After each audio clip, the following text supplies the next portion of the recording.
Hello, crazy people. Olá, caras e caras, tudo bem? Como vão vocês? Estamos aqui, eu e o Gerson Borini. Faz a sua saudação ao Gerson, então, que ele tá rindo. Olá, pessoal, tudo bem com vocês? Estamos aqui hoje gravando mais um podcast aqui do Auto Entusiastas. A nossa brincadeira aqui é com relação à saudação. Ele gosta mais de falar olá, meus caros e minhas caras. Eu prefiro mais falar olá, pessoal. No fim, é uma saudação carinhosa com todos vocês. Exatamente. Então a gente ri quando a gente faz a saudação conjunta aqui, né? Exato. Bem, mas o mais importante é que hoje estamos aqui com o nosso ilustre convidado, o senhor Alexander Gromov. Gromov, é o jeito certo? Positivo. Gromov. Para falar tudo sobre Fusca. Assim, Não, Paulo, eu não conheço ninguém no mundo que saiba mais do que de Fusca do que ele, né? eu falo o seguinte, se a gente for falar o Alexander ou o Gromov falar tudo sobre Fusca, nós vamos ter que fazer um podcast de umas 500 horas mais ou menos, porque afinal de contas o Alexander acaba de completar 501 colunas no AE, certo? Acabou de publicar hoje, histórico, né? Hoje publicou 501. Quando nós fizemos o primeiro podcast lá no Gearhead Club, no encontro do AE, aí ele estava próximo de completar as 500 colunas. E agora ele já completou 500 colunas no AE. E todas elas falando de Fusca, né? E afins. E afins, exato. E afins. Então, o nome da coluna, inclusive, é Falando de Fusca e Afins, né? Então vamos começar a entender um pouco mais dessa sua afinidade com os Fuscas aí. Vamos lá, voltar lá nos primórdios, quando eu tinha cabelo ainda, você já andava de Fusca. Eu andei de Fusca, na verdade, como muitos de nós, no chiqueirinho. No chiqueirinho, No nossa. chiqueirinho. Sim. Não, meu pai não tinha Fusca, mas colegas dele. Inclusive, uma história interessante, meu pai na época trabalhava na Siemens, nós morávamos em Porto Alegre. E tinha um colega dele, aliás, dois, que trouxeram, colegas da Alemanha, né? Que trouxeram os Fuscas da Alemanha para andar aqui. E um deles, inclusive, usava a caixa que o Fusca veio, foi feita uma caixa de madeira, e era garagem. Literalmente encaixava o Fusca. Aproveitou a caixa para encaixar o Fusca lá dentro. Meu pai, ele sempre teve Fusca, porque ele trabalhava depois na Volkswagen, ele saiu da Siemens, foi para a Volkswagen, já agora em São Paulo. Engenheiro também? Meu pai é engenheiro. Assim como você. Isso.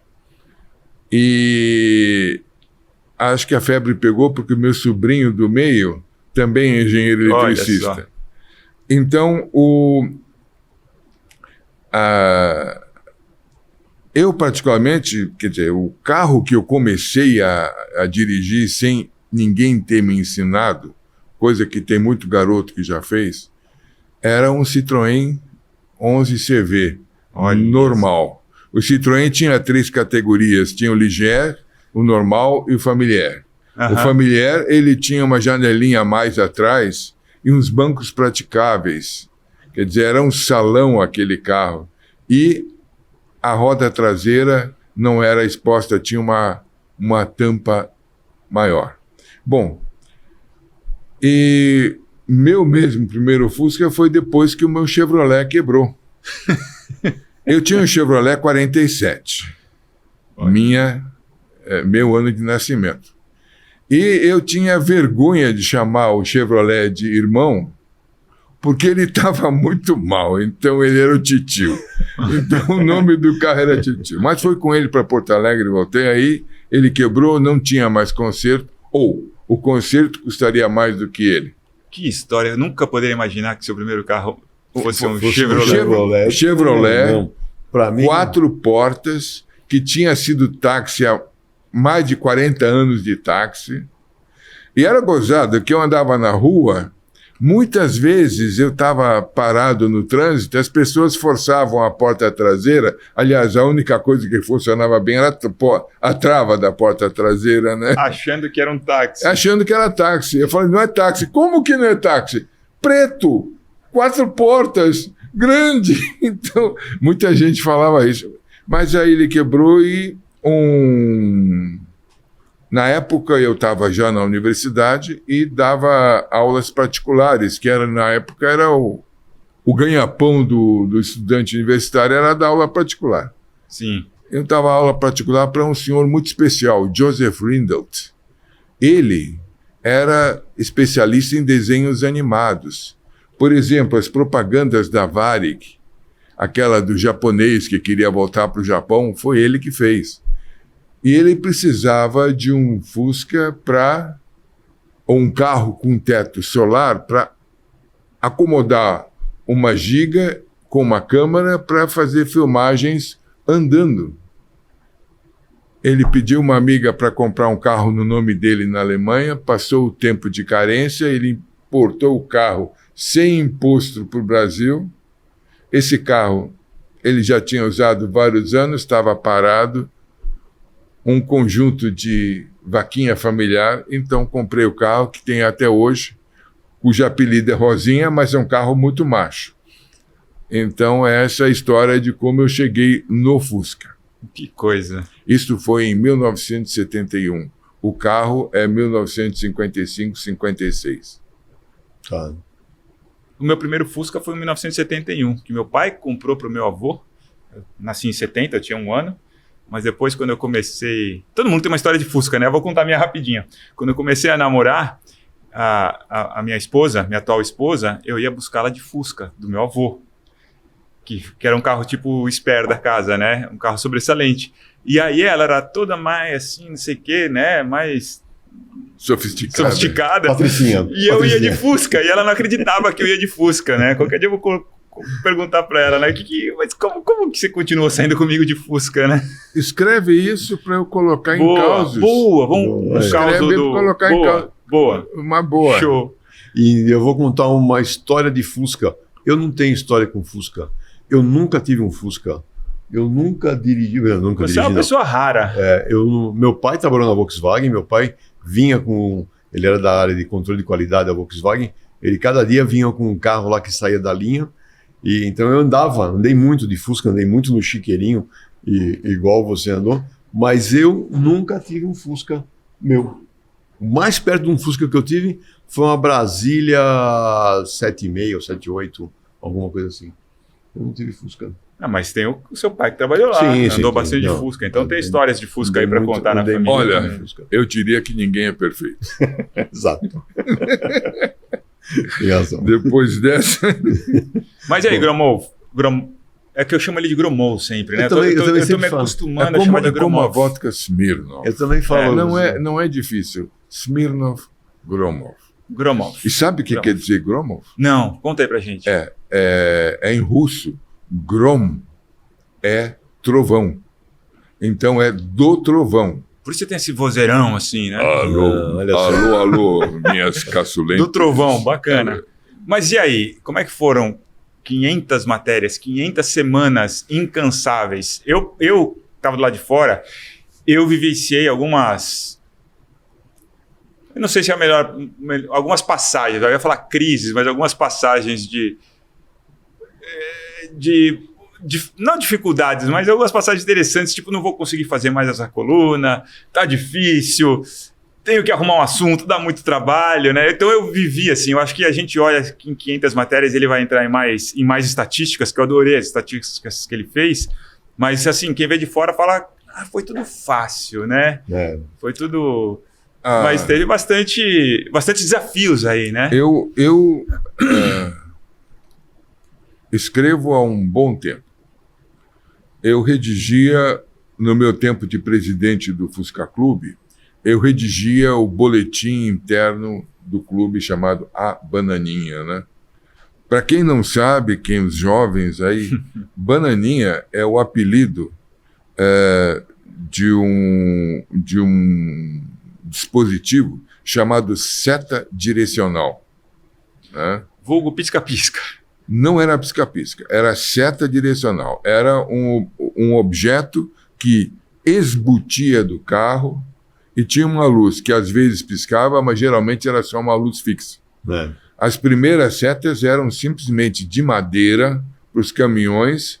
O cara puxava uma corda, subia lá um pedaço de madeira para avisar que ele na lateral do carro, né? Na lateral dos caminhões. Uma orelhinha, né? Como se fosse um apêndice, né? No Fusca já era eletromecânico, então aquele dispositivo chama bananinha, era seta direcional. Por isso que seta direcional. Por isso até hoje o pessoal fala, você deu a seta? Né? Aliás, temos uma matéria... Isso aí nasceu antes do pisca-pisca, então, se for Sim, antes do pisca-pisca. É mais antigo. No caso do Fusca, ficava na coluna B. Isso. Aqui na coluna B, ele abria aqui e acendia. E no conversível ficava na lateral dianteira embaixo. Olha só. Acho que eu nunca vi no conversível, não me lembro. Na lateral dianteira embaixo. Essa imagem eu não tenho também. Então, e o pisca-pisca foi inventado por uma mulher nos Estados Unidos. É outra história. Mas eu tenho uma matéria na coluna sobre pisca-pisca, sobre coluna, sobre bananinha, tudo isso aí. Quem procurar vai encontrar. Dentro das suas 500 colunas tem uma, Dentro das 500 tem uma que colunas fala sobre tem isso. essa aí. Então eu redigia A Bananinha, que aliás foi um dos elementos importantes para a pesquisa que eu fiz quando eu estava escolhendo um dia para o Dia Mundial do Fusca. Eu usava a coluna Palavras do Presidente, que eu escrevia também em inglês para me comunicar com outros clubes. Então, aí eu também estava naquela época redigindo para o portal Maxicar, e o Paulo me convidou para escrever para o Autoentusiastas. Foi um dia legal, esse dia foi um dia bacana. Né? E aí comecei a trabalhar. Ainda hoje tenho essas crises que você colocou, de encontrar matéria, encontrar o que fazer, né? Mas uma coisa que eu tento fazer é quando eu me comprometo a alguma coisa, eu tento cumprir. Então, que nem aquela... Hoje em dia é pejorativo, mas a gente costuma dizer missão dada e missão cumprida. Hoje tem uma conotação ruim. Tá perigoso falar isso. É perigoso, mas então ainda estou conseguindo. São 10 anos já, falhou só uma vez. São 10 anos que você escreve para o AE. Isso. Para o Autoentusiastas. 10 anos para o AE, toda segunda-feira de manhã, geralmente por volta das 10 horas, vai uma matéria para o ar. Essa matéria ela é controlada pelo Bob Sharp no domingo. Então, ou no sábado ou domingo, durante o dia, eu passo a matéria para ele finalizar e para colocar na segunda-feira. Então, o AE não tem fim de semana. O AE trabalha, inclusive, sábado e domingo. O AE trabalha 7 dias por semana, 24 horas por dia, praticamente, porque o Bob Sharp, ele veio aqui no podcast passado e a gente comentou com ele, né, que ele começa a trabalhar às 8 da manhã, o Paulo falou que vai até às 10 da noite, ele falou, não, vai até meia-noite, que é a hora que ele vai dormir, e eu tenho um horário um pouquinho mais estendido. Eu, às vezes, gosto de ficar escrevendo até 2, 3 horas da manhã. Então, a gente tem quase 24 horas no ar aí, escrevendo e mexendo no site. Eu sou mais do seu grupo horário aí. Mas isso, para mim, vem com a idade. Foi vindo para mim com a idade. O sono, as horas de sono foram diminuindo. E dessas 500 matérias aí, você colocou umas estatísticas bacanas lá no site a semana passada, né? Comenta com a gente essas estatísticas que você fez. Eu gostei da criatividade, na verdade. Eu tenho a estatística já há algum tempo, eu faço no fim do ano. Vai alimentando. A última matéria do fim do ano, ela é as 10 mais do ano. Né? Aqui eu coloquei, acho que foram as 20 mais. Eu fui até as 20 mais. Para ter uma noção, e quando a gente olha a estatística, às vezes a gente tem até uma frustração. Porque a gente não tem regra para a matéria que cola ou a matéria que não cola. Inclusive a gente estava discutindo isso esses dias, né? Isso não tem regra. É. Mas, seguramente, o binômio imagem de abertura, foto de abertura e título da matéria é o importante para a matéria colar ou não colar. Eu estou fazendo esse rodeio todo para falar de uma matéria que não colou, mas que fala de uma coisa muito estranha e até meio suspeita quanto à parte psicológica, que eu tenho. Eu tenho uma coleção de fuscas de chocolate na geladeira. Não creio. Sim. E você não come? Não. Imagina? Comer fusca? Como é que pode? Eu por isso que falei a parte psicológica e meio complicada. Tem umas pessoas que estão assistindo isso aqui. A minha irmã, por exemplo, que é uma chocólatra. Pô, mas é a coleção, se ela souber, mas e aí? Aliás, ele deve ter uma geladeira só para isso. Não, é pequena a coleção. Para ela é chocolate, não é? O mais não é antigo fusca. tem 25 anos. Nossa! Agora mais, né? Agora já deve ter, são 27 anos. Que um colega meu de Siemens trouxe da Alemanha, perfeita, parece uma miniatura die-cast. E você tem essa coluna, tá no aí. Tá no aí. Olha só. Né? Se não me engano, é Como Era Gostoso o Meu Fusca. Então, Eu vou procurar aqui. e foram coisas que foram aparecendo e tudo. Aí, outra coisa que é batata. Desgraça da Ibope. Desgraça da Ibope. Sim. Então tem uma matéria terrível, de uma cegonha com carros da coleção do Alto Pavilion, que é um museu da Volkswagen África do Sul, que foi acidentado e os carros foram sucateados. Carros raros que não podem ser repostos. Então, essa matéria conseguiu 217 mil visualizações. É a primeira, né? Que está nessa sua última, primeira da lista aqui. É o top de linha. Essa é a matéria. Quando ele fala matéria que cola ou não cola, traduzindo para o linguajar da internet de hoje, matéria que viraliza ou não viraliza, né? Mas uma coisa é verdade, né? Ali no AE, a gente não se preocupa em fazer clickbait ou fazer títulos que vão enganar o leitor ao achar que uma coisa é a outra só para gerar clique, né? Uhum. A gente não faz isso. A gente não gosta dessa prática. A gente sabe que tem sites que eles têm uma pessoa que é especializada em escrever o título. Você escreve a matéria, passa a matéria, o cara vai lá e coloca o título. A gente prefere mais transparência.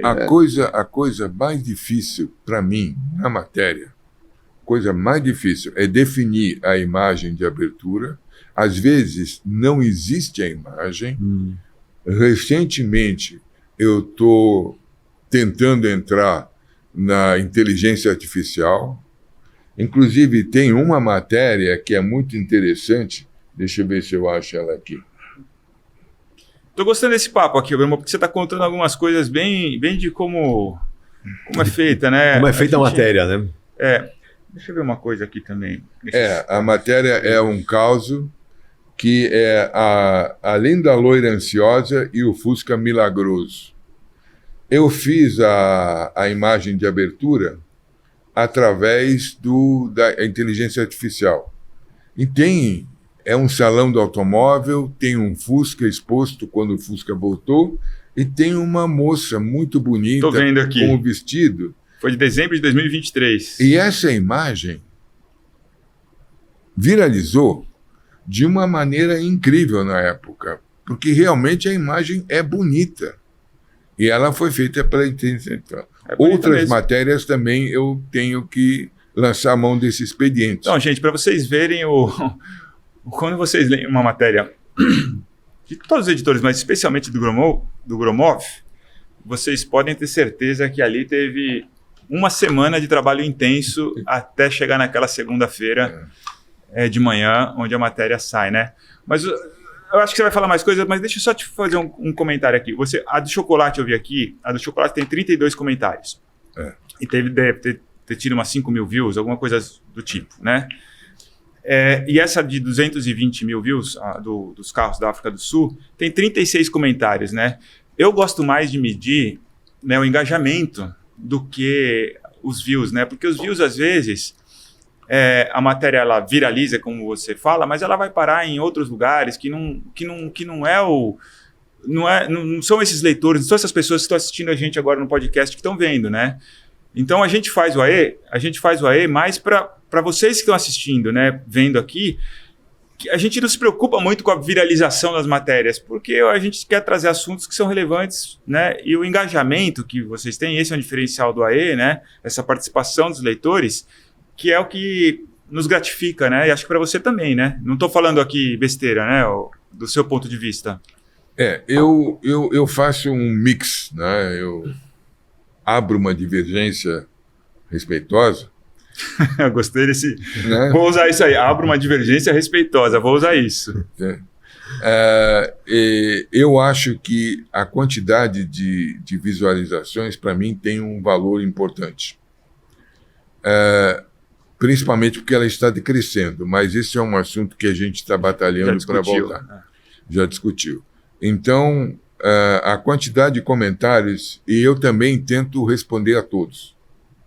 Então, acho que aí fazer mesmo uma frase, ou muito obrigado, alguma coisa, para que aquele que escreveu sinta que não caiu no vácuo o que ele escreveu, né?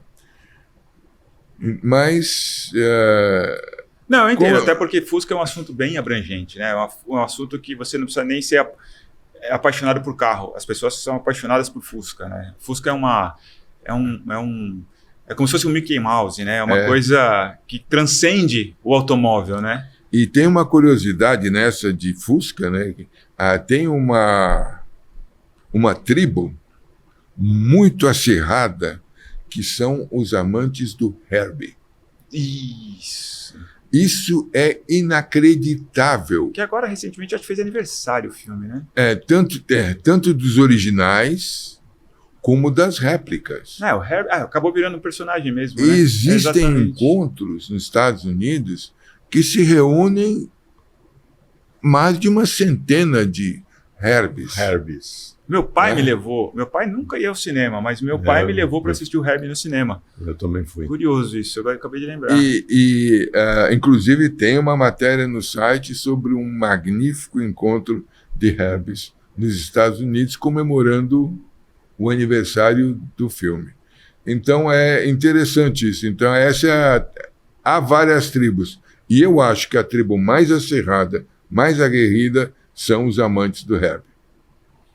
Quando você diz mais aguerridas, mais acirradas, porque eles defendem muito o carro, eles se unem, muito radicais. Eles amam, eles têm um quociente de interesse pelo carro muito grande. Entende? São defensores. Porque aí eu acho que juntou amantes. Um carro em si, independente do Herbie, um carro que já é um personagem na vida de muita gente, com um personagem carismático do filme, né? Juntou as duas coisas, temos aí algo único, né? O Herbie, na verdade, ele traduz aquilo que muita gente sente, que acha que quantas pessoas não falam com o seu Fusca? Com o seu carro, de maneira geral, mas com Fusca, então... Então a pessoa fala com Fusca, xinga, não xinga, hoje você está me maltratando, não sei o que. Ou cara, e a maioria dos Fuscas tem nome. É verdade. Né?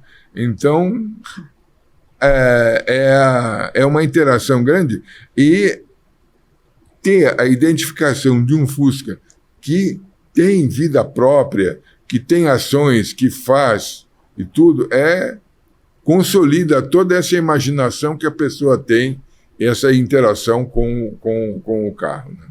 E você começou nessa de gostar do Fusca, você contou aqui o seu primeiro Fusca, e dali para frente você continuou tendo outros Fuscas mais, ou você foi aquele fiel, você teve esse que você tem até hoje? Eu costumo brincar, né, que eu faço parte de uma estranha classe social, né? Porque um rico excêntrico, ele tem vários carros antigos, Bugatti, vários carros assim, Mercedes, SSK e tal. Agora tem a categoria dos proletários. Assim. Então eu sou da categoria dos proletários. Eu tenho o meu Fusquinha e olhe lá. Minha esposa tinha o TL, tivemos que nos separar dele por falta de onde deixar. Né? Então o meu Fusquinha mora numa garagem do prédio que foi comprada para guardá-lo. Entende? Então Isso aí é o... Nunca tive o fôlego também, o espaço, a estrutura para ter mais carros antigos. Não que não tivesse vontade, mas quem tem mais, ele já tem, não é da categoria de proletário excêntrico. Já sobe um pouco mais. E esse seu Fusca, você usa ele com que frequência? Raramente. Hoje em dia, você colocar um carro antigo na rua é um risco muito grande, porque ninguém respeita, acha que é um estorvo.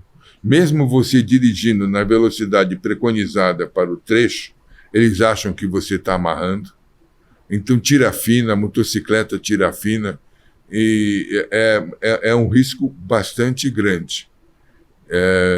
Mas quando eu consigo sair, às vezes a gente decide ir, por exemplo, para Aldeia da Serra. Tem lá uma padaria que serve almoço. Então a gente vai lá na padaria da Aldeia da Serra almoçar com Fusquinha. Então é um momento de curtir. Um pouquinho mais para frente ali da Serra é a Curva E. Na próxima vamos até a Curva E com ele. Pode ser, pode ser. Então é essa a vida com o Fusca. Mas aí eu comecei, eu tenho uma característica que vocês podem observar isso através das 500 publicações, é que quando eu me dedico a alguma coisa, eu me dedico. Sim. Eu vou até o fundo, né? E eu entrei, então, com o Fusca, e estava eu descendo a rua Heitor Penteado, quando eu fui fechado por um Fusquinha de 2 janelas. O cara me fechou. Para. Sabe que vai ter um passeio do Clube do Fusca? O nome era Clube do Fusca, mas na verdade é Sedan Clube, né? Porque a Fusca, a Volkswagen não permitia o uso da palavra Fusca, que era uma marca depositada na época. Era o senhor Gavino, já falecido, e ele me convidou, aí eu entrei, fui lá no passeio, foi um passeio no Pico do Jaraguá. Então saímos do Obelisco do Ibirapuera, se não me engano, acho que sim, e fomos até o Pico do Jaraguá. Não sei se vocês já subiram o Pico do Jaraguá. É uma estradinha de serra. Uhum. Ela vira e é bem íngreme. Sim. E nós fizemos a divisão dos carros, nós não, o pessoal do clube lá, fez uma divisão colocando dos mais antigos para os mais novos. Eu estava no segundo pelotão. Meu carro tem janela oval atrás. Na frente iam os de 2 janelinhas. E, logicamente, que de acordo com o motor menor do de 2 janelinhas, todo o cortejo ia devagarzinho. Uhum. E ouvindo aquele barulho de máquina de costura que o carro mais antigo faz. Gente, que coisa maravilhosa. Então subimos lá para curtir os nossos Fusquinhas no Pico do Jaraguá.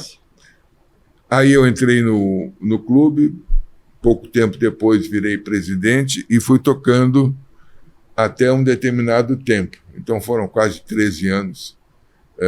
E trabalhando. Aí eu percebi também que não tinha nenhum livro em português mais ou menos completo sobre a história do Fusca. Quando eu saí do clube, eu já tinha material pronto. Em um ano eu coloquei o meu primeiro livro. Onde é que está esse seu livro? E depois eu fiz o segundo. Nós, engenheiros, estamos acostumados com a ISO 9000, né? Uhum. A ISO 9000 tem 2 capítulos, né? Básicos. O primeiro capítulo são as descrições e normas operacionais. E o segundo é feedback do cliente. Então, o primeiro livro é a descrição, a história. Tem a história do Fusca e do Brasília. E o segundo são causos de usuários. Então, Sim. é o feedback do cliente. Eu acho que eu tenho só o segundo. Então você tem 2 livros publicados. 2 livros publicados, por enquanto. Tem mais alguns para fazer. Então, Bom, você poderia ter 16 na, fascículos, 16, na- uma enciclopédia publicada, se quisesse. Né? pela minha estatística, daria 50 livros. 50? 50. 500 matérias, Ah, ou seja, você teria 10 matérias por livro, praticamente, na sua estatística. Não, ó, a estatística dele está aqui. 1 milhão de palavras. Ele considerou o quê? Considerou assim, 500 Não, ele contou matérias, as não, palavras. tem a 2.000 palavras tem cada... Ah, 50 livros, está aqui, é verdade. A Amazon, ela tem um termo de estatística, né? Text stats, a estatística de texto.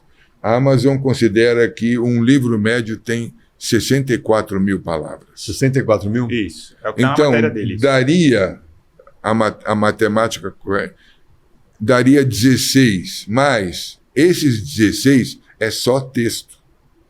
Tá. Esse é o texto, palavras. Se você Mas- adicionar fotos, Fotos, São muitas fotos nas você matérias dele. multiplica. Então, eu considerei o fator 3, daria 48. Falei, não, vamos arredondar para 50. Então, eu acho que daria mais de 50 livros, mas vamos considerar 50. Então, é que o pessoal fala, por que você não publica? Eu falei, haja publicação, né? Pô, mas, Haja Isso. publicação. E é um negócio que não teria tanta saída, né? Mas é meramente uma estatística, porque o pessoal está acostumado a raciocinar em livros. Quantos Sim. livros? Como é que é? Então, aqui... inclusive, deixa eu só fazer, por que você não publica, né? Vou dar uma informação que eu acho que muita gente não sabe ou não percebeu ainda. O AE, ele é mais do que um site, ele é um portal, né? E o Gromov, ele tem uma página dele lá chamada Falando de Fusca e Afins, que é hospedada dentro do AE. Então, se você digitar lá Falando de Fusca e Afins, você cai nessa página onde tem essas 500 publicações, todas cronologicamente, está tudinho lá. De certa forma, isso já está publicado, né? Não, o pessoal, o brasileiro ainda está muito ligado ao livro em É papel. o fascículo, né? Eu já estou descolando, eu já estou mais no livro eletrônico. Que eu tenho uma estante lá que até eu tenho que consertar, porque ela cedeu pela quantidade de livros. E ainda bem que eu moro num prédio antigo, cujo coeficiente de segurança ainda era um pouco maior do que nos prédios novos, né? Então a laje aguenta aquele peso lá. Então, inclusive o meu segundo livro, os 2 estão esgotados, mas o meu segundo livro, eu transferi para e-book e está na Amazon. Legal. Então eu mesmo fiz. Vamos colocar aqui nesse vídeo aí o link para a Amazon. Então tem o segundo livro é o livro de causos, né? São causos de pessoas que leram o primeiro livro e te mandaram, ou são causos que você fez uma coletânea? Eu fiz uma coletânea. Todo mundo fala, inclusive eu dei uma resposta para um rapaz aí nessa matéria dos 500. Ele falou, olha, seguramente não é difícil porque tem tantas histórias sobre Fusca. Ter muitas histórias não ajuda. Você tem que ter acesso a elas. Eu, quando estava pesquisando a história do Fusca, tive um episódio de uma pessoa que tinha o material, não quis dar para mim e disse para mim, eu prefiro jogar no lixo do que dar para você. Nossa. Quer dizer, há uma mentalidade absolutamente Egoísta. errada, né? Então, eu não sei por que tem gente assim, mas o problema é você ter acesso à história e também a permissão.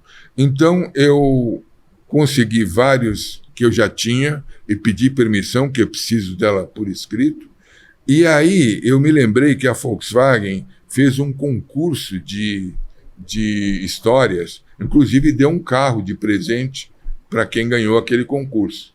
Aí eu falei com a Volkswagen me mandou falar com a agência de publicidade que havia feito, e eles me deram pastas, me emprestaram pastas com histórias. E eu fui filtrando. Eu e a Maria Lúcia, minha esposa, me ajudou nesse caso. Mas nós tivemos que descartar muitas histórias que eram escabrosas. O pessoal contando quantas meninas ele pegou no Fusca e tal. Vixe. E o cara mandou isso para a Volkswagen. Quer dizer, realmente... E o mais interessante é assim, nessas 500 matérias que você colocou no site, no Autoentusiastas, a gente vê assim, não existe nenhuma história ali que é história de ficção. Né? São todas histórias reais, são fatos reais. É história mesmo, não é que essa palavra não existe mais no vocabulário português, né? Que era o história escrito com E. Né? Essa palavra foi abolida no nosso vocabulário, ainda. Mas ela existe ainda. Saiu do uso. Saiu do uso, mas ela existe, mas saiu do uso. Mas na verdade é história, meu. Tudo que você colocou aí nessas 500 matérias é história do Fusca realmente, né? E no episódio passado aqui com o Bob Sharp, foi nosso primeiro episódio mesmo, o Bob comentou do Fusca, ou do sedã, né, como você bem disse, primeiro fabricado, montado no Brasil. Né? Quem que era que fabricava esse primeiro Fusca no Brasil? Essa é uma história interessante. A imprensa brasileira já falava desde a década de 30 do projeto do Fusca.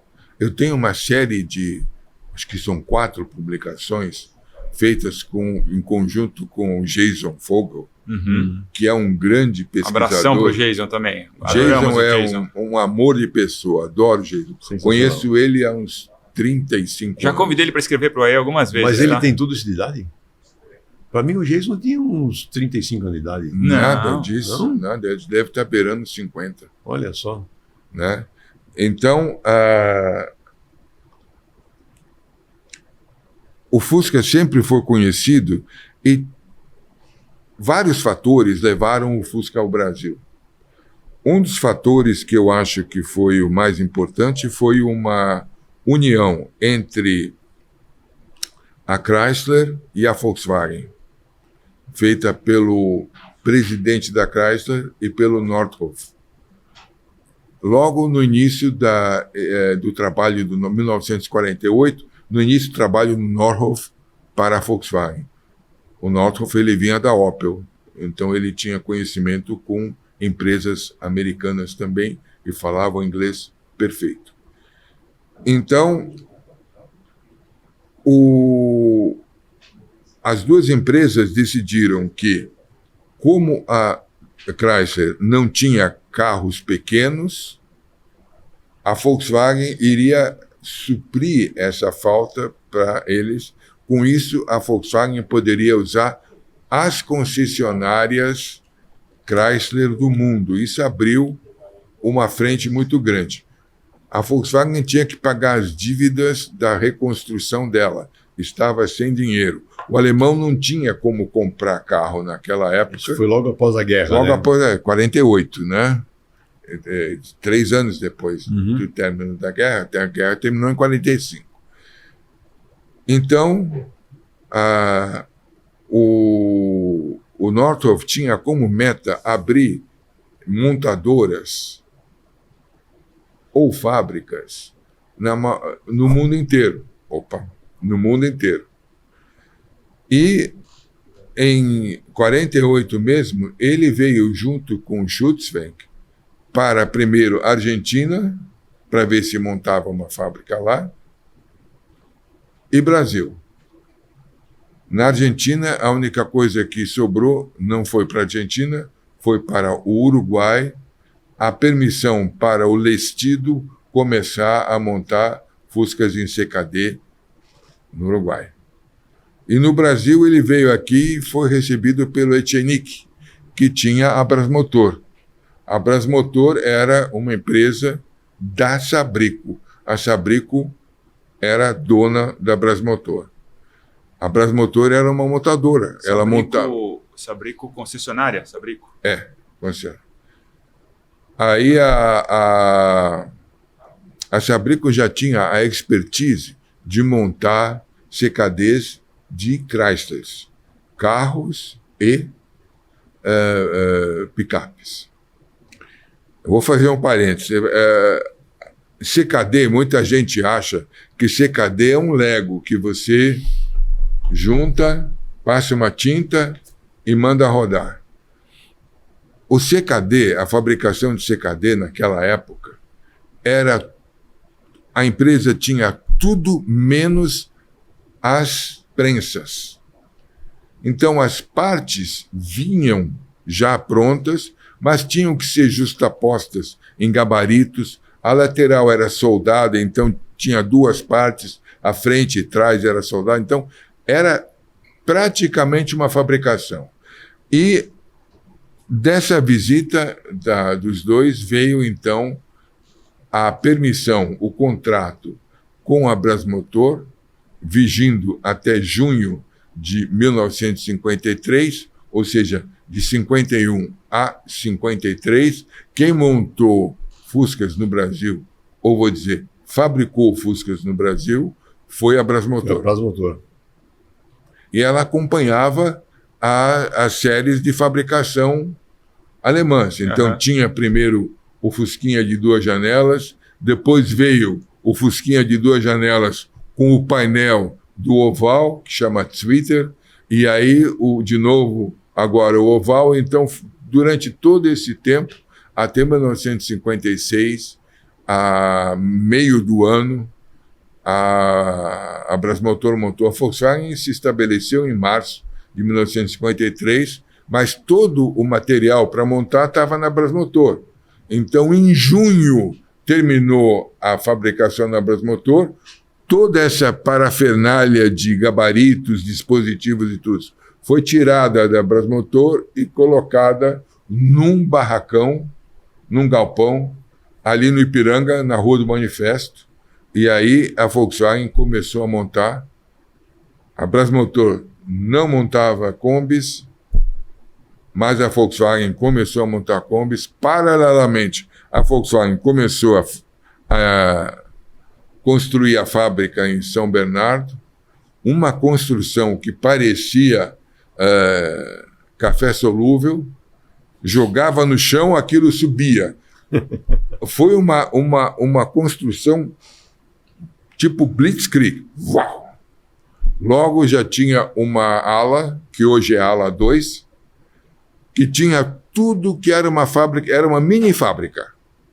Tinha prensa, sim, prensava.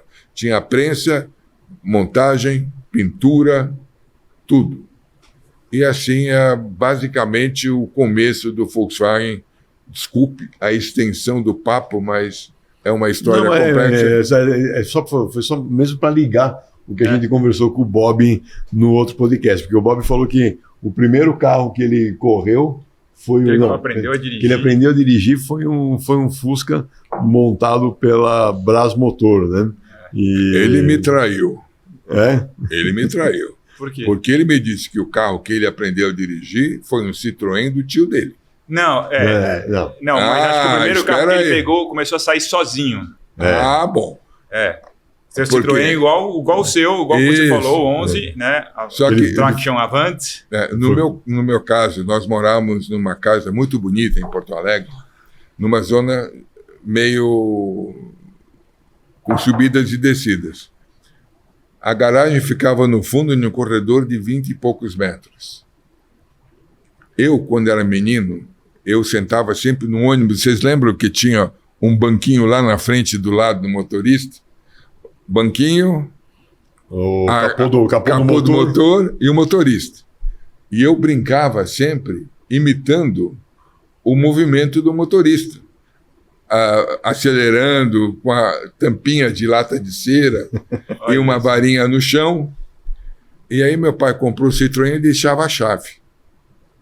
Aí eu abri a porta, liguei o Citroën, pus a ré, só que eu acelerei de menos, ele morreu. Ainda bem, né? Aí meu pai falou, eu vou te ensinar a dirigir. Eu falei, vou, pai, vamos lá. Acreditem se quiser, eu liguei o carro, tirei o carro de ré, uns 20 metros de ré, o carro é grande. Dei 2 voltas nas quadras, com subida e descida, e pus o carro de novo na garagem. Meu pai quieto. Aí ele falou, quase me deu uma pancada. Ele falou, quem te ensinou a dirigir? Eu falei, ninguém. Eu acho que até morrer ele não acreditou nisso. Que carro você começou a dirigir? Seu primeiro? Primeiro carro que você sentou carro que eu saiba dirigir. Campeou uma marcha ali. Olha só. Eu tinha 12 anos. O meu primeiro carro que eu sentei e dirigi assim, foi um Galaxy LTD Landau. Nossa! Cara chique, hein, meu? Eu tinha acho que uns 13 para 14 anos, já morava em Campinas. O Landau era automático, né? Não, era manual. E o meu tio tinha um carro desse, e aí ele estava trazendo minhas irmãs, de São Paulo para Campinas. Então estava ele dirigindo, eu sentado na frente do lado dele, minha avó e minhas irmãs sentadas atrás, no banco de trás, né? Naquela época eu viajava 8 naqueles carros, né? Aí ele falou, você já dirigiu um carro com na vida? Eu falei, não, nunca dirigi. Aí na mesma hora, ele largou o volante em Anguera, acho que a gente estava, na Anguera. Ele largou o volante, não tinha bandeirantes ainda. Ele largou o volante, veio, escorregou, sentou no meio aqui do carro, falou, vem, dirige aqui. Aí eu passei por cima dele, né, sentei no volante e comecei a dirigir. E dali eu trouxe o carro desde não sei aonde aqui, entre Jundiaí em Campinas, até a minha casa em Barão Geraldo, em Campinas. E ele lá, não, faz assim, faz assim. E ele foi me ensinando. Bacana. Eu tô com dor no braço, João. Não, essa dor que você está segurando muito forte, porque a direção do Galaxy era muito levinha, né? Fica com você medo. fica meio com medo, Tenso, né? Tava tenso. E foi assim. Dá câimbra. Dali eu aprendi a dirigir. O meu foi um Chevetinho. Eu tinha 11 anos, acho que essa idade mais ou menos, né? 11 anos, Chevetinho 79. E meu pai me levou e me fez embicar o carro na garagem de casa. Só que a rua era caída, tinha uma subida da garagem, né? Tinha aquela vala, né? E eu tinha que passar ali.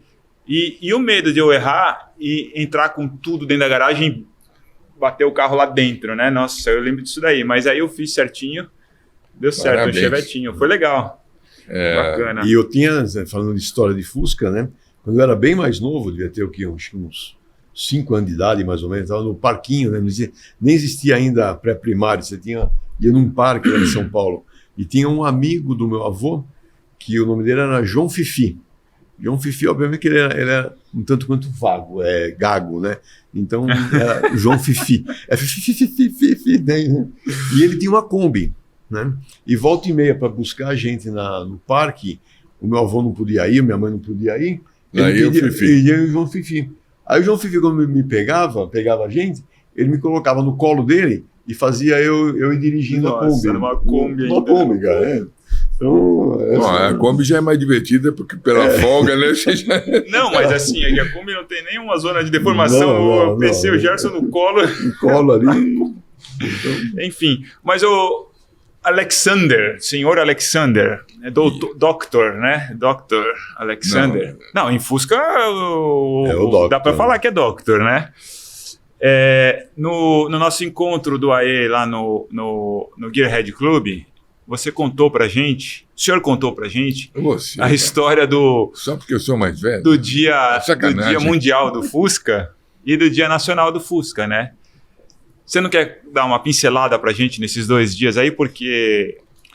Eu tive a sorte de participar de um e fazer o outro, né? O Dia Nacional do Fusca, ele surgiu de um contato com a Volkswagen.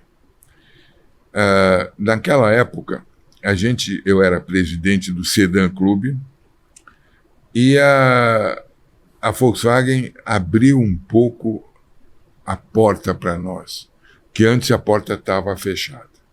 Então abriu a porta. Tinha gente que ia com a nossa cara, né?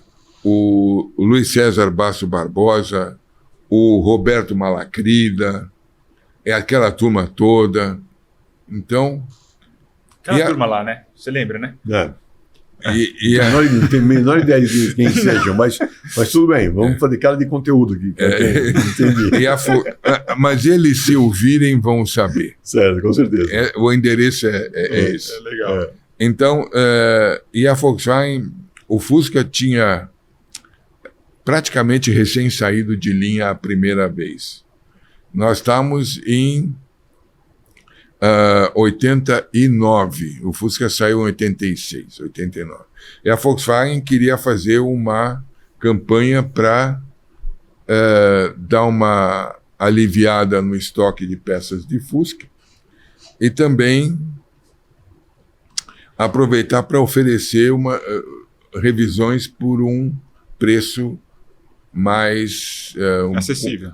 Convidativo. Promoção. Então a Volkswagen bolou um evento para o dia 20 de setembro de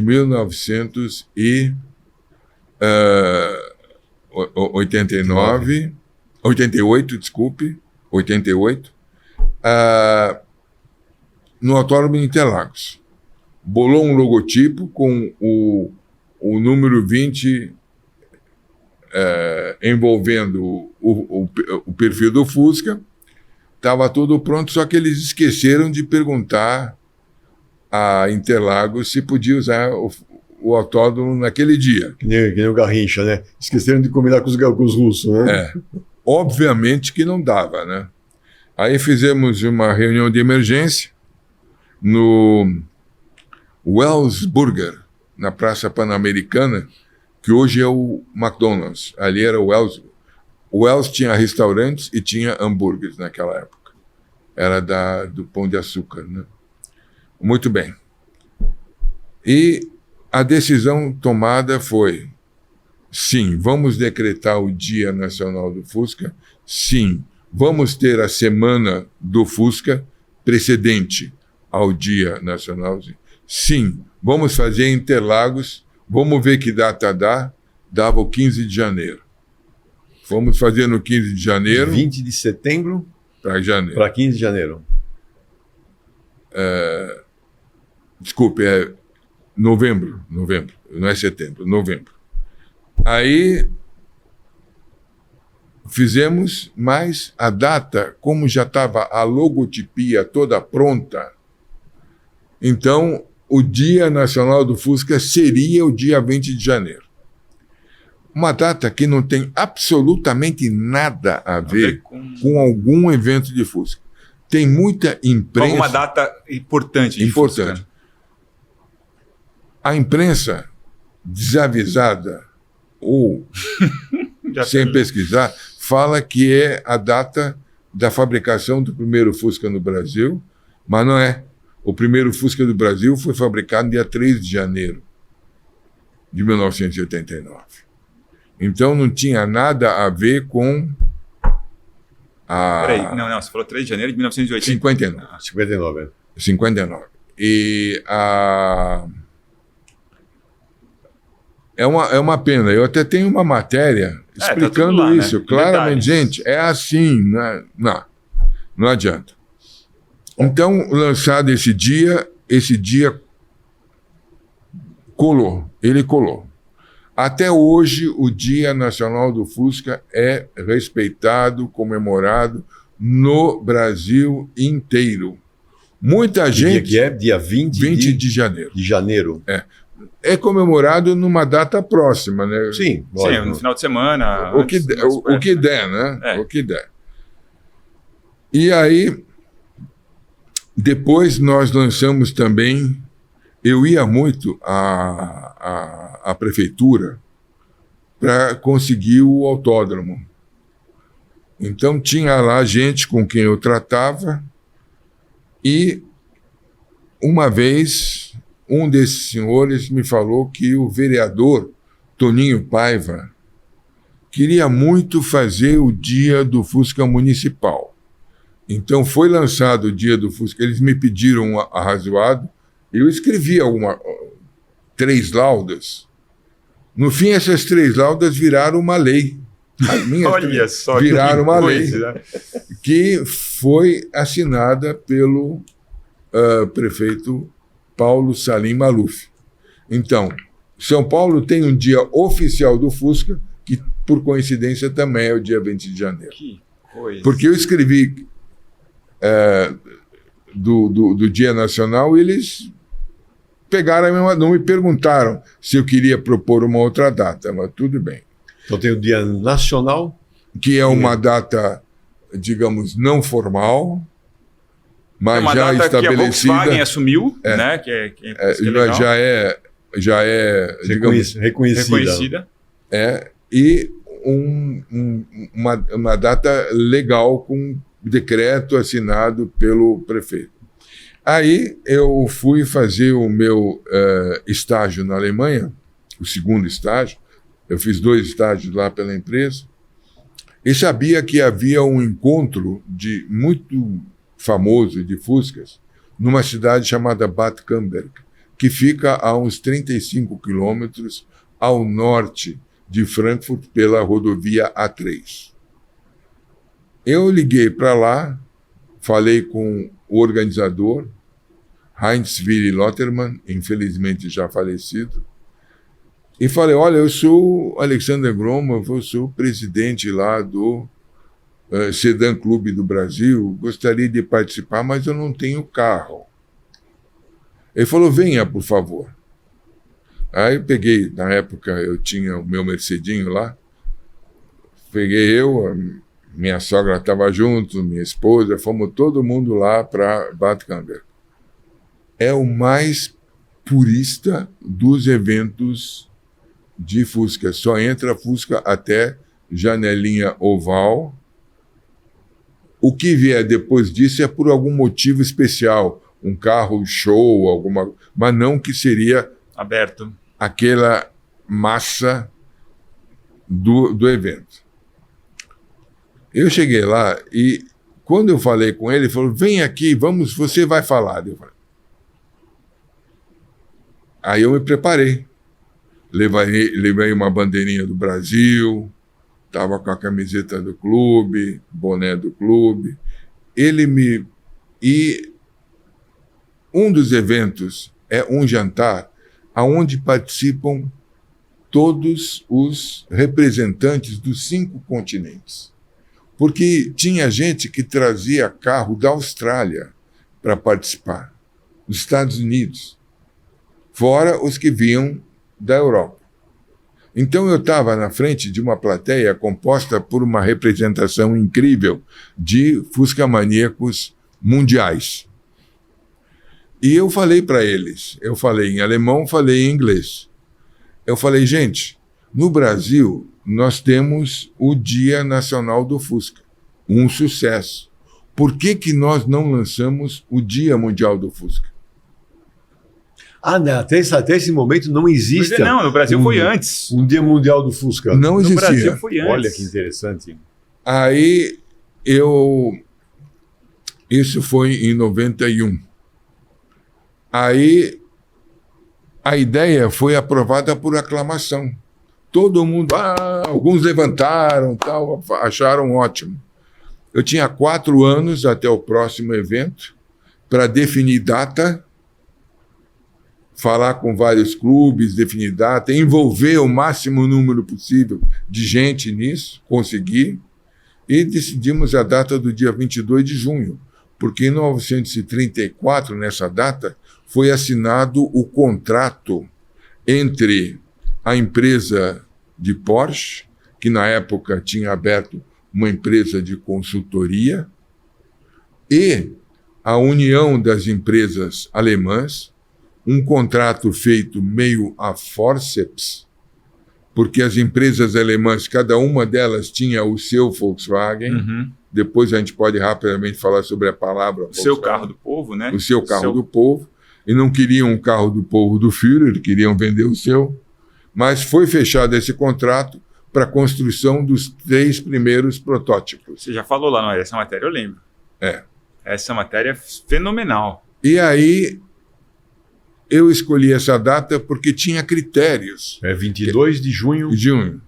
E tinha critérios, porque não podia ser numa época que tinha inverno na Europa. E também não podia ser no hemisfério sul é inverno, mas também o hemisfério sul, tirando a Patagônia, né, e não é tão frio assim. Né? Tão rigoroso. Né? Então foi escolhida essa data. Então o Dia Mundial do Fusca tem sentido, ao contrário do Dia Nacional. O Dia Mundial do Fusca tem uma data que tem realmente, para mim, é o momento que iniciou o trabalho formal. O Porsche trabalhou antes na ideia, fez protótipos com outros. Mas esse Fusca que a gente conhece agora, ele começou conceitualmente no dia 22 de junho de 1934. Então, assim que... E essa data eu tenho o orgulho de dizer que eu que sugeri, eu que fiz tudo para... E daí, em 1995, eu voltei lá à Alemanha, eu já tinha terminado o estágio, voltei à Alemanha para lançar o Dia Mundial do Fusca. Eu só não entendi uma coisa, por que demorou 4 anos dessa primeira reunião de vocês sugerir... Os eventos são a cada 4 anos. Ah, os eventos deles são a cada 4 anos. E eu queria fazer naquele evento, porque para mim é uma amostragem mundial. Entendi. Porque vai gente de todo mundo. Então, a clientela que ia lá, a audiência, era uma audiência mundial. Ou seja, você estava num evento lá dos colecionadores de Fusca, você lançou a ideia e a próxima reunião dessa casta seria dali 4 anos. Isso. Então, nesses 4 anos, você articulou tudo para definir qual que seria a melhor data. O evento chama Internationale Veteranentreffen, ou seja, Encontro Internacional de Volkswagen Veterano. O que é Volkswagen Veterano? São os de 38, quando foi lançado, e tinha os primeiros protótipos, até o oval. Até o oval, só que você falou que só entra carro oval, não entra... Até o oval. Só entra até os ovais, né? Mais que isso não entra. Mas por que depois disso? Porque depois começou a ter Fusca diferente? É um critério que foi lançado, porque aí ele já começou a se tornar mais, como é que eu vou dizer? Perdeu aquela característica de carro histórico, também pela idade do carro. Tá. Então, pessoal, vocês viram só que o que tem lá no... Ele falou que foi um orgulho ter participado disso para nós, o orgulho é tê-lo lá no AE com a gente, né? E a riqueza desses detalhes, né? Nós falamos no começo, são 500 matérias, né? Nós estamos chegando Fora o que ele já escrevia antes, né? Mas deixa eu só contar um negócio antes. Espera aí, não sei o que você vai falar, mas só emendando também que eu também criei um dia nacional. O Dia Nacional do Autoentusiasmo. É o dia 24 de agosto, do autoentusiasmo. Não é o Dia Nacional do Autoentusiastas. Que é o dia que você fundou o Autoentusiastas. O dia que nasceu o Autoentusiastas, né? 24 de agosto. 24 de agosto. Vamos ver se esse ano a gente faz uma comemoração mais intensa nesse dia, né? Nós vamos ter esse ano aqui, então, um evento que nós já estamos planejando para maio e depois um outro para agosto. Esse de maio que eu não sei direito. Sim, nós até falamos, nós já conversamos a data. Se você olhar no WhatsApp, a gente já conversou, até definiu qual que é o dia de maio. Estamos atrasados. Nós vamos fazer isso daí. Mas legal, estamos chegando no final aqui do nosso tempo. Eu queria só, antes de... Vamos dar uma estouradinha no tempo, porque tem uma coisa que é importante falar. Eu tenho uma matéria também no AE sobre isso. Aonde aparece a palavra Volkswagen é sinônimo de confusão. Por quê? O alemão é uma língua meio estranha. Eles escrevem nomes próprios e substantivos com letra maiúscula. Iniciam com letra maiúscula. Então, você não diferencia o que é um substantivo, o que é um nome próprio. Volkswagen, se fosse escrito no Brasil, considerando o carro do povo, seria com letra minúscula. Sim. Carro do povo. Letra minúscula. Mas, na Alemanha, é com maiúscula. E o nome de um conceito, carro do povo, que seria um substantivo, passou para o nome de um veículo, portanto, já um nome próprio, que foi apoderado pelo Führer. Ele não deixava ninguém mais usar Volkswagen nos seus carros, era só o dele que era Volkswagen. E depois passou a ser uma empresa. Então, são 3 conceitos numa palavra só. O pessoal que não consegue discernir isso, porque as traduções, elas vêm chapado. Ela não traz a nuance. De quando ele está se referindo ao carro do povo, quando está se referindo ao carro e quando está se referindo à empresa. A empresa. Nas traduções, né? Então, o pessoal que não tenha essa sensibilidade ou esse conhecimento faz uma confusão desgraçada. Aí aparece Volkswagen, o VW, o cara acha que aquilo é original, que ele fabrica, e não é.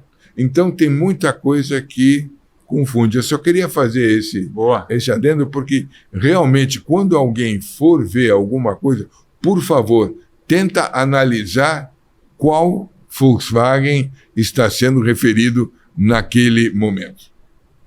Ou sempre lance mão do Autoentusiastas, porque ali tem a enciclopédia inteira do Fusca. Os 500 fascículos. Não, 50 fascículos. 50 fascículos, 500 matérias escritas pelo Gromov. Eu vou fazer só um disclaimer.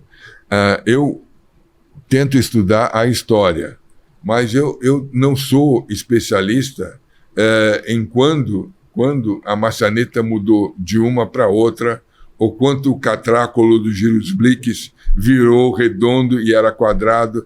Essa coisa realmente, eu tenho fonte aonde eu posso perguntar, mas não é a minha expertise, é a história, e não esses detalhes. Mas você sabe que eu sofro desse mesmo problema. Por ter trabalhado 30 anos na GM, muita gente acha que eu conheço tudo, de todos os carros da GM. E aí eles vêm perguntar, pô, mas essa maçaneta aqui, falando da maçaneta que você comentou, ela saiu em 89 ou 91? Falei, cara, eu não sei, porque na verdade o carro que saiu em 91, eu trabalhei nele em 88, entendeu? Para sair em 91. Então, muita coisa que você faz dentro da engenharia, que você está desenvolvendo, você não sabe exatamente quando é que foi o breakpoint, né? Quando é que aquilo entrou realmente em produção. E quando aquilo entrou em produção, cara, eu já estou no próximo projeto. Então, eu não tenho esse detalhe muito claro. Né? E o pessoal, ele às vezes acha que a gente tem a obrigação que a gente é de saber, né? Até o último. Não, mas isso é uma coisa muito curiosa, porque comigo também acontece, né? Eu interpreto da seguinte maneira. Tem uma pessoa que adora Fusca. E ele teve 1, 2, 3, ele reformou, ele foi atrás. Mas ele não entende absolutamente nada, por exemplo, de Corcel. Sim. A menos que ele tenha feito a mesma coisa com o Corcel, né? Uhum. Então, quando a gente pega os ultra especialistas de um determinado modelo, uma determinada marca, é difícil para a gente entender, né? Nessas horas, eu tento aprender mais com eles do que dar informação também, porque comigo também acontece isso. E a gente, como a gente, principalmente agora, a gente trabalha com todas as marcas, é impossível a gente saber tudo de todas as marcas, né? Mas eu tenho essa... Às vezes eu me sinto assim, falo, cara, como é que eu não sei isso? Ou, às vezes você pega 2 pessoas, 3 num grupinho, que só fala de maçaneta, de grade, de farol. Pô, esses caras sabem muito, mas eles sabem muito daquele assunto, né? Não, e até assim, quando veio lá o anúncio, que a gente já tinha comentado das praticamente 500 matérias que ele estava para colocar no site, e comigo acontece muito isso, meus amigos, tal. Jéssica, o que você acha de tal carro? Você já andou em tal carro? O que você acha? Quero comprar esse ou aquele e tal. O Autoentusiastas, por princípio, e eu acho que está correto isso, a gente não sugere nenhum carro para ninguém. Carro A ou carro B. Eu te falo assim, carro A tem isso, carro B tem isso. A sugestão fica pela sua análise, a gente não faz isso. Mas quando é um amigo, alguém mais próximo, a gente até ajuda mais a... Porque a gente conhece a pessoa, até sabe o que ela está buscando, o que você quer, o que não sei. Mas tem muitas vezes, né? E eu fui ver quantas matérias eu já tinha escrito no Autoentusiastas sobre avaliação de carros. Tá? Já são mais de 400. Você vai chegar lá. São 430. Ou seja, provavelmente esse ano aqui eu chego perto das 500. E eu tenho só 5 anos de autoentusiastas, né? Trabalhou também bastante. Então, assim, muitas vezes o cara quer saber alguma informação de algum carro, sabe o que eu faço? Eu pego o celular ou o computador, quando eu tiver na mão, eu abro no Autoentusiasta e leio a minha matéria, entendeu? Porque às vezes tem detalhes que eu não lembro mas mais. vai lembrar tudo isso, não, não são muitos carros, são Legal. muitas informações, Bom, que nem como você, né? Eu tinha certeza que a participação do Gromol ia ser fantástica. Eu acho que não vamos ficar só nessa, né? Tem assunto aqui para a gente fazer um podcast só do Falando de Fusca e Afins, né? Temos todas essas matérias lá no AE, um portal, falando de Fusca e Afins. E eu acho até que quem tiver algum interesse em apoiar essa enciclopédia do Gromol pode se manifestar aí, né? O Gromol tem alguns espaços publicitários lá que podem ser utilizados. Se você tem alguma empresa, se você tem algum negócio ou conhece alguém que possa se interessar nisso, tá aí, é uma chance de ajudar a preservar isso e de ajudar o Gromol a continuar contando essas histórias aí com tanto carinho, com tanto afinco, com tanta dedicação, né? Uma coisa ímpar mesmo, né? Obrigado. É isso aí. Não são só histórias, né? São muito conteúdo ali, né? Muita pesquisa, muito amor mesmo. É amor. Senhor Alexander, muitíssimo obrigado por vir até aqui participar conosco nessa nossa nova iniciativa dentro do Autoentusiastas. Você que é, além de tudo, um autoentusiastas. É isso aí. Muito obrigado pela sua participação nesse... E obrigado mesmo, né, pelas matérias. E dê o seu serviço. Aonde que nossos leitores, seguidores, aonde encontram você? Eu me encontro pelo Autoentusiastas, entrando no Autoentusiastas, vai no Editores, na segunda linha, primeiro tem o Bob, o Gerson e você, depois clica lá, vai ter toda a relação de matérias. Ou no menu lá, Portal AE também, você pode ir pelo Portal AE, falando de Fusca e Afins. Seu Instagram, você tem um Instagram? O meu Instagram tem um nome gozado, é Gongobil. Essa história ele nunca já me contou, mas eu esqueci. Mas Gongobil. E o Gongobil surgiu quando eu tinha o Yahoo. E eu queria abrir um e-mail no Yahoo, né? E aí eu colocava meu nome, Alexander, tinha trocentos Alexander. Aí eu falei, eu vou bolar um nome que não existe nessa porcaria aqui, né?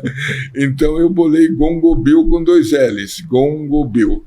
E não tinha nenhum Gongobil. Eu estou usando isso, então é Gongobil lá no Instagram. Tá no LinkedIn também, Alexander Gromov. Né? Alexander Gromov, Facebook, Alexander Gromov.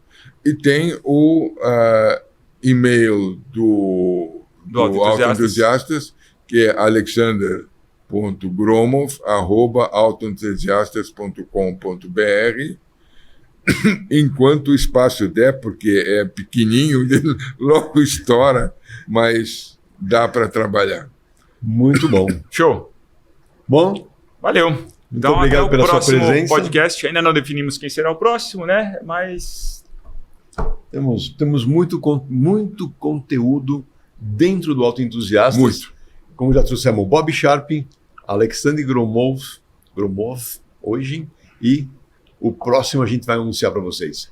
Obrigado pela sua audiência e até a próxima.